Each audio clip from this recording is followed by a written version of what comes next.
Now start example in problem set 2, example number 10, page number 45. So listen here. Pranali and Prasad started walking to the east and to the north respectively. North, south, east, west. Start from east and north. Okay. From same point.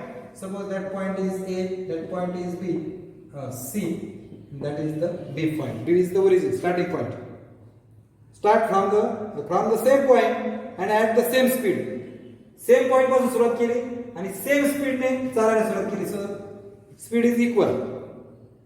After 2 hours, 2 तासाने, distance between them was, बघा 2 तासाने इथून निघालाय कोण ईस्टला, कोण निघालाय बघा प्रणाली गेली सी पर्यंत आणि प्रसाद गेला ए पर्यंत.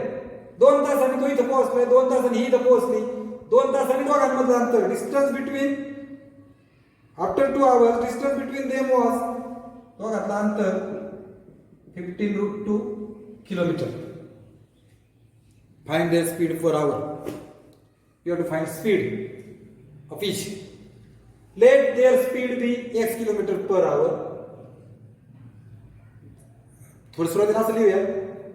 AB be the distance covered by Prasad. BC be the distance covered by Pranali. AC be the distance between them after 2 hours. AC is equal to 15√2. B is the starting point. हे चार होईल याच्या. Now distance covered by Pranali इकडे गेली. Distance covered by Pranali in 2 hours. 2 तासांनी. सूत्र आहे बघा, distance is equal to speed into time. Speed आपण x मानलेला आहे आणि टाइम 2 hours आहे म्हणून x into 2, 2x.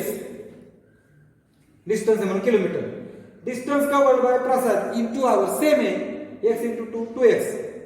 म्हणजे हे डिस्टन्स झालं 2x, हे पण झालं 2x. Triangle ABC is right angle triangle by Pythagoras theorem. AC square is equal to AB square plus BC square. Just put the values. 15√2 square, 2x square, 2x square.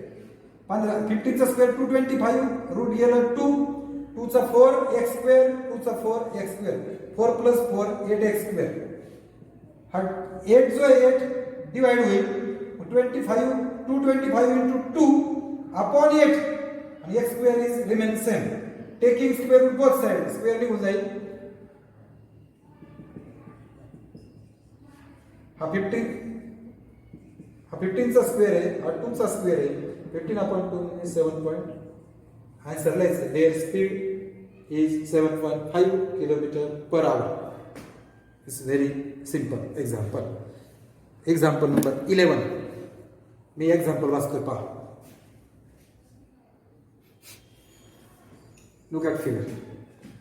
In triangle ABC, angle BAC 90 degree, BL and CM.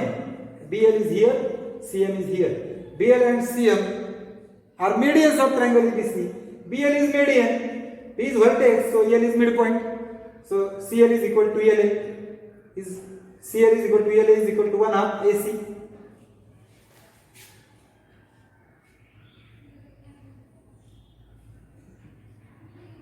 CL is equal to LA is equal to 1/2 AC. CM is median, C is vertex, so M is midpoint. BM is equal to MA is equal to 1/2 BM is AB. You have given median, so reason is segment CM and segment BL are medians. That is the reason. 1 and 2. So triangle ABC is right angle triangle. So in triangle ABC by Pythagoras theorem, because you have to find what you have to find. So just listen.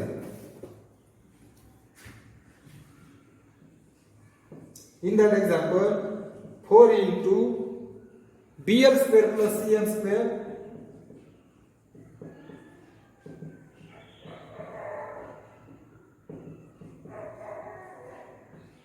that is to prove. So here BC is here, BC is hypotenuse. So in triangle BAC by Pythagoras theorem, BC square is equal to AB square plus AC square. BL. BL is hypotenuse of triangle BLA. So in triangle BLA, again use Pythagoras theorem, BL square is equal to AB square plus LA square. CM. CM is hypotenuse of triangle MAC or MCA, whatever it may be. So in that triangle MCA, Pythagoras theorem, MC square is equal to MA square plus AC square. CM square is equal to MA square plus AC square. Again use Pythagoras. 3 times use Pythagoras. In triangle ABC, triangle BLA, triangle MCA.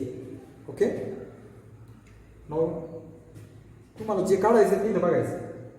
हे बघा सम बघा BL square plus CM square. हे बघा BL square आणि CM square. Add left hand side and add right hand side. BL square plus CM square is equal to AB square plus LA square, MA square plus A square from 4 and 5. Here is 4. Multiply both. So multiply both side by 4. So 4 into bracket. असं पाहिजे ना मला म्हणून 4 into bracket. 4AB square, 4LA square, 4MA square, 4AC square from 6 and multiply both side by 4. ही बाजू आली बघा आपल्याला. याची ठेवायची कंटिन्यू. आता इकडे सोडवायचं. एक बाजू मिळाली. आता 4AB square 4 LA म्हणजे 1 half AC. LA च्या 1 half AC bracket square plus 4MA म्हणजे 1 half AB आहे. 4 ब्रॅकेट मध्ये MA म्हणजे 1 half AB आणि त्याचा स्क्वेअर म्हणून ब्रॅकेट स्क्वेअर 4AC स्क्वेअर तसंच. 1 आणि 2 वर एकूण टाकलं 7 मध्ये from 1 2 and 7. From step 1 to 7. हे असंच ठेवायचं. स्क्वेअर ओनली 4 असतात. 1 चा 1, 2 चा 4 AC स्क्वेअर प्लस 4 तसंच 1 चा 1, 2 चा 4 AB स्क्वेअर प्लस फ्रॉम 8. हा 4 गेला, हा 4 गेला. 4AB स्क्वेअर इथं AC स्क्वेअर राहिलं. हे गेला AB स्क्वेअर आणि इथं 4AC square from 9. 4AB square आणि 1 होईल 5AB स्क्वेअर झालं आणि 5AC स्क्वेअर होईल फ्रॉम 10. Take 5 common from 11. आता हे जे आहे AB square plus AC square म्हणजे कोण आहे BC स्क्वेअर 3 वरून कुठं टाकलं 12 मध्ये 5BC square from 3 and 12. That is the answer. Okay, it's very simple. I think all of you understand. So now there is one more example in our book, example number 7. So in that example, triangle ABC is equilateral triangle. Equilateral म्हटल्याबरोबर लगेच घेऊन टाकायचं. AB is equal to BC is equal to AC. Sides of equilateral triangle. Angle is equal to angle B is equal to 60 degree. Angles of equilateral triangle. हे लगेच लिहून टाकायचं. Okay. Triangle ABC is an equilateral triangle. Point P is on base BC. BC वर एक point घ्यायचा आहे. P such that PC is equal to 1/3BC. नीट पहा बरं का. हा जो PC तुकडा आहे हा BC च्या 1/3 आहे. म्हणजे याचे 3 भाग करायचे. 1 2 3 आणि एक तुकडा आहे हा PC असेल. म्हणजे इथं P म्हणूया. Okay. AB is equal to 6. Find AP. AP काढायचा. Where is AP? हा AP काढायचा. ड्रा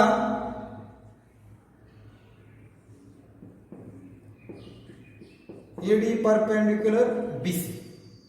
ही कन्स्ट्रक्शन काढायची सगळ्यात सोपी महत्वाची कन्स्ट्रक्शन. आता बघा मी इथं लिहून ठेवले हा 60 आहे हा 60 आहे. तिन्ही बाजू सारख्या लिहिल्या का मला सांगा ADC मध्ये इन ट्रायंगल ADC सांगा मेजर अँगल C किती 60. मेजर अँगल ADC किती 90. हा 90 हा 60 म्हणजे हा जो आहे DAC 30. काय कारण रिमेनिंग अँगल. मग triangle ADC 30, 60, 90 degree triangle by theorem of 30, 60, 90 degree triangle. क्या by 30, 60, 90 degree triangle theorem.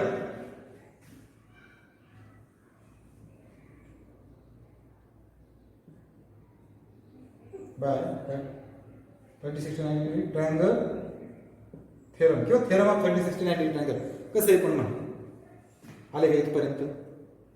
Side आपण इथे 30 बघा ह्या याच्या समोरची 30 म्हणजे कोण डीसी 1/2 हायपोटेनस कोण आहे AC side opposite to 30 degree याला नंबर 1 म्हणा 60 degree AD is equal to √3/2 into परत hypotenuse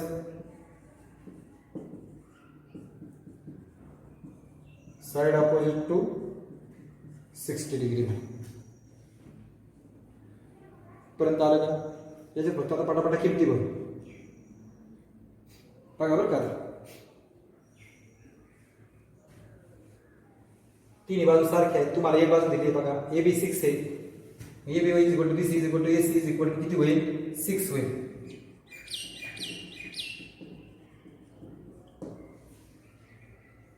A B is equal to B C is equal to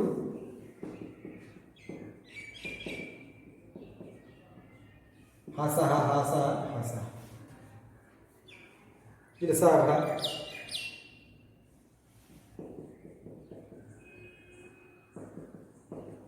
BC 1/2 6 1 म्हणायची गरजच नव्हती. जाऊ दे इथंच लगेच आपण म्हणूयात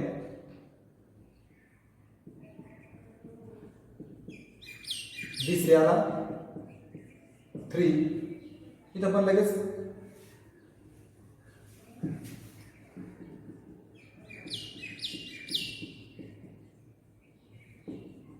एडी आला 3√3 एडी माहित झाला. डीसी हा जो डीसी आहे ना हा 3 आहे. आपल्याला दिले PC is equal to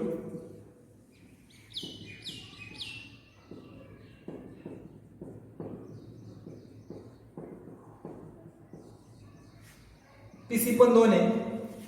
me आता डीसी काढलाय 3. मग डीसी काय बघा बरं आकृतीमध्ये काय नाही. मी बघा बरं पुन्हा सांगतो 30, 60 थेरम वापरला. साइड अपोजिट 30 डिग्री आहे त्याच्यामध्ये 6 टाकलं डीसी माहीत झाला. ईएडी काढला साइड अपोजिट टू 60 डिग्री 3√3 आला. डीसी ने ईडी काढला. आता मला हे दिलेलं आहे गिवन आहे PC is equal to 1/3 DC इथं 6 टाकला 2 आला. मग आता DC is equal to DP plus PC. DC किती आहे 3. DP not given. PC where is PC 2 3 minus होईल. सो डीपी आला 1. डीपी माहित झाला. एडी माहित झाली. ही right angle triangle ADP by Pythagoras theorem बघा बरं कसं वापरायचं. In triangle ADP hypotenuse AP बघा AP square is equal to AD square plus DP square. AD how many 3√3 DP 1 3 चा स्क्वेअर 9 याचा स्क्वेअर 3 याचा 1 9 3 जा 27 प्लस 1 स्क्वेअर नको पाहिजे. Taking square root both side square निघून जाईल. 7 4 जा 7 × 28 हा बाहेर आला 2 होईल unit. That is the answer. I think problem set 2 is over. If you have any problem, tell me in my WhatsApp number. आणि अशा पद्धतीने आपलं हे प्रकरण संपलेलं आहे. धन्यवाद.